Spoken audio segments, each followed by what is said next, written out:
Hi everyone, welcome back to my channel. Today I'm going to be doing a video on the top 5 bonding mistakes people make with sugar gliders.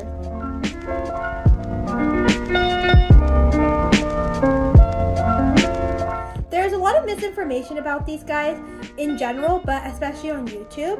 And a lot of the sugar glider bonding videos I've seen, people are talking about how to bond sugar gliders when their gliders themselves aren't actually bonded. These are all reasons that I guarantee you've never heard before, so without further ado, let's get started. The first mistake that I'm seeing recommended in a lot of sugar glider bonding videos is giving your sugar gliders too long to settle in. While giving your animals time to settle in is important for any new species that you're bringing home, a lot of the times people will recommend they give your sugar gliders weeks to months to settle in. And this is honestly too long for a highly social species like sugar gliders. Even though sugar gliders are small and can get easily stressed, I would say 24 hours is plenty for giving them time to settle in. What I'd recommend is instead of going off of a specific time frame, go based on your individual glider. I've had some gliders that I've been able to handle on the very first day, and there's others that I give them a little bit longer to settle in. From my personal experience, I've never had to wait more than 2 or 3 days for them to completely settle in and for me to feel comfortable to start bonding with them. For the most part, if you're used to having a sugar glider that's being used to interact with humans multiple times a day for its entire life, and all of a sudden you're not touching them for a week or even a month, that's really going to deprive them of human contact, and that's going to get them unused, and it's going to be a backward step in the bonding process. The second reason is perfectly named because it's a two-part reason, and that's moving too fast. This can mean just moving too fast in actions. Sugar gliders are really small, and your size in comparison to them is that of a mammoth.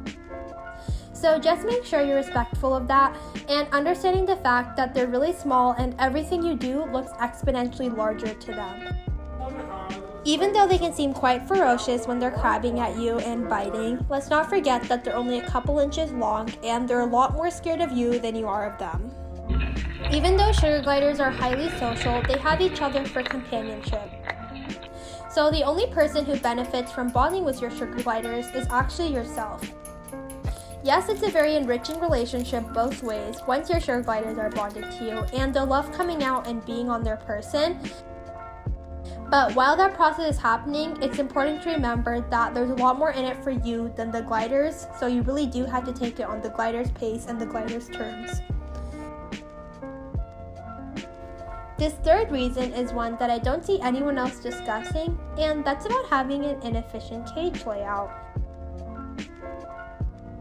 I know when you first get your sugar gliders, it can be super fun to try and decorate a super elaborate cage for them with tons of hiding and foraging places, but this can actually make the bonding process very difficult. When you first get your gliders, I'd recommend having a simple layout that makes interacting with them super easy. I'd have their pouch near the front of the cage so it's easy for you to grab, and make sure there's a lot of open spaces near the door so they're free to adventure and try to crawl onto your hand. Also, it's really good to have a lot of open spaces near the bars so it's easy for you to feed them treats. Of course, please make sure that your cage is still enriching. Sugar gliders are very intelligent animals and they need to have their minds stimulated. If you have a very boring, overly simple layout, that'll just cause them to be stressed and not acclimate to the new environment, which will then in turn just slow your bonding process.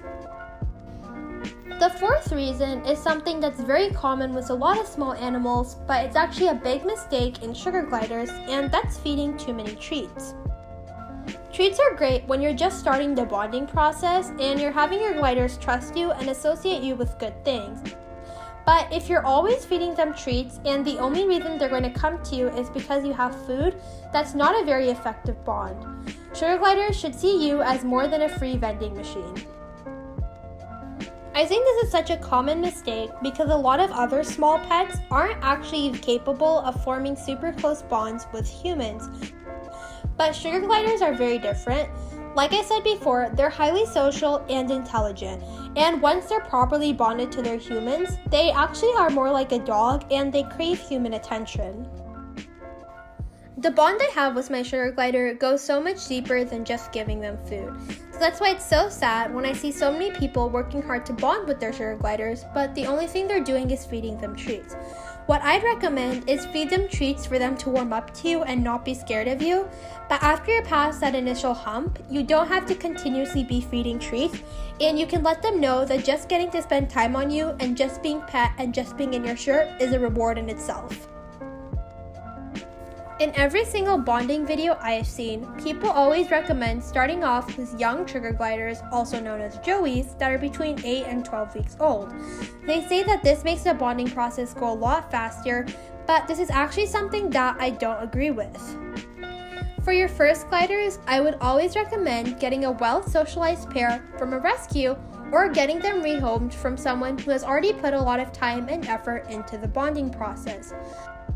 Bonding with joeys can be great, but you have to remember that they're super young and a lot of the times they've only been weaned from their parents for around 2 or 3 months.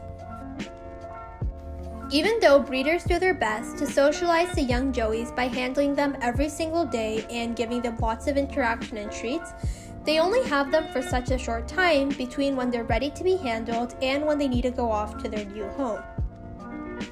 There's a lot of people that'll see a sugar glider being very social and bonded with their breeder, but they're disappointed that when they bring their sugar glider home, it's crabbing at them and it's not at all bonded. There's really no way that a breeder can give you that much of a head start on breeding if they've only had the glider a few months. That's why I'd always recommend getting them from a family who's rehoming them, who's already put a lot of time and effort into the bonding process. A lot of these times, these gliders have been socialized with multiple people, including everyone in the family, whereas a lot of the gliders from breeders have mainly been socialized with that breeder. Hopefully, avoiding these mistakes will make the sugar glider bonding process go a lot smoother. But at the end of the day, it's important to remember that sugar gliders are exotic animals and the bond you have with them may not resemble that of a dog. It's also important to remember that every sugar glider is an individual. So just because you've seen a sugar glider online who's super bonded and super cuddly with their owner doesn't mean that your own sugar gliders will be. A lot of this time, this depends on their own temperament. I have gliders who are all bonded to me, who are on the complete spectrum. Some gliders want to get out of their cage and be on me every second that they get, while other gliders prefer that I don't interact with them as much. Even though they'll let me hold them, they don't really enjoy it. Thank you all so much for watching. Be sure to comment, like, and subscribe. Thank you all, and see you on my next video. Bye!